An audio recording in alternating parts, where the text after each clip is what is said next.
Ben, foi unha encomenda feita por Edicións Xerais, unha vez se soubo que este ano había de ser Carballo Calero por fin o homenaxeado polo Día das Letras Galegas. Aínda que xa no ano anterior se me avisara porque había a sospeita de que Carballo Calero por fin pues, sería pues, homenaxeado. E o caso é que, claro, eu xa partía previamente cunha certa vantaxe porque teño feito varios estudos, traballos, artigos para revistas, xornais, unha historia dos ferroláns na historia da literatura galega, onde se aborda ademais tamén a vida e obra de Ricardo Carballo Calero. Mesmo gañei o premio de narrativa Ricardo Carballo Calero en 3 ocasións. Ben, Carballo Calero en realidade é un home do seu tempo. Filosóficamente traballou no absolutamente todo no mundo da cultura e das letras, porque é un home do Seminario de Estudos Galegos. Ele afiliase no ano 27 e realmente, claro, os homes desta xeración, que son herdeiros ao fin e ao cabo da xeración nós, das Irmandades da Fala, intentaban facer unha construcción nacional de Galiza, que estaba moitas cousas por facer, non? Entón, de feito, el métese, por un lado, a creación literaria e aborda o absolutamente todo, a poesía, o teatro, a narrativa, o ensaio, pero logo tamén se mete ao campo do que é o estudo da literatura, a crítica literaria, os estudos filolóxicos e lingüísticos. É un enormísimo orador, é un interesantísimo e importantísimo profesor tanto universitario como de bacharelato. Entón, en realidade, foi un home dun enormísimo compromiso patriótico, sen ningún xénero de dúbidas, non? Tiña unha vocación, por tanto, de servizo ao povo, non? E de feito é moi importante, por exemplo, no que dixen da súa faceta de orador, que no ano 1919, sendo el moi noviño, chega a facer unha conferencia no Centro Obreiro de Cultura de Ferrol,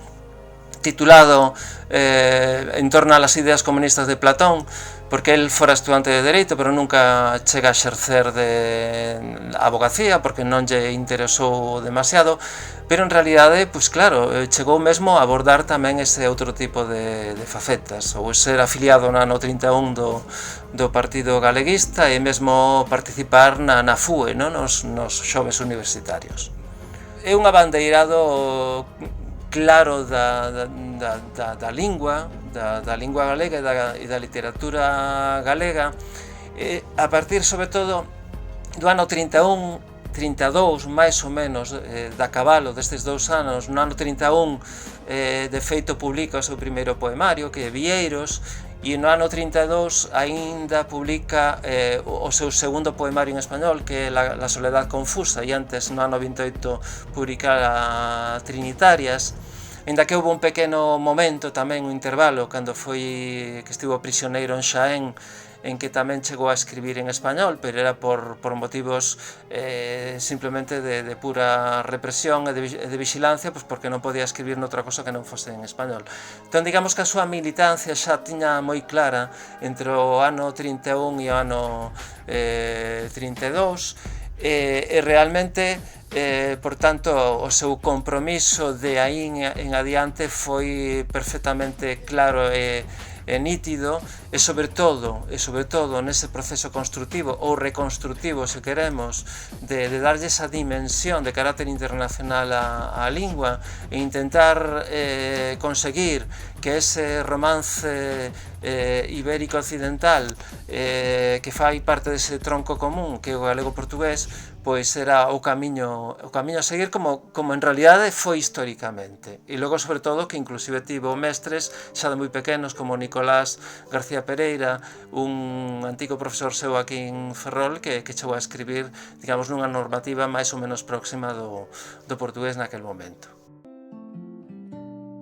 Realmente este é un momento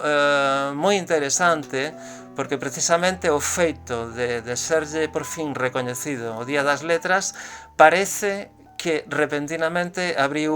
os ollos a moita xente.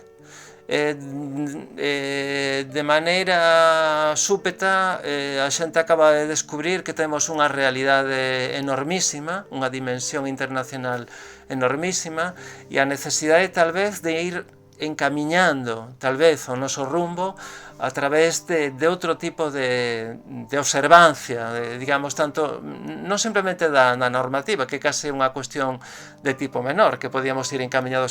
cara mesmo un binormativismo, non? Que irase tal e como temos na actualidade xa o que existe, ou logo por outro lado un achegamento máis a portugués, e poderían convivir perfectamente as dúas realidades, pero sí tamén inclusive que hai en termos económicos unha realidade do outro lado do miño e moito máis alá interesantísima e importantísima. Eu creo que mesmo os nosos dirixentes están caendo na conta de que é máis importante do que creen.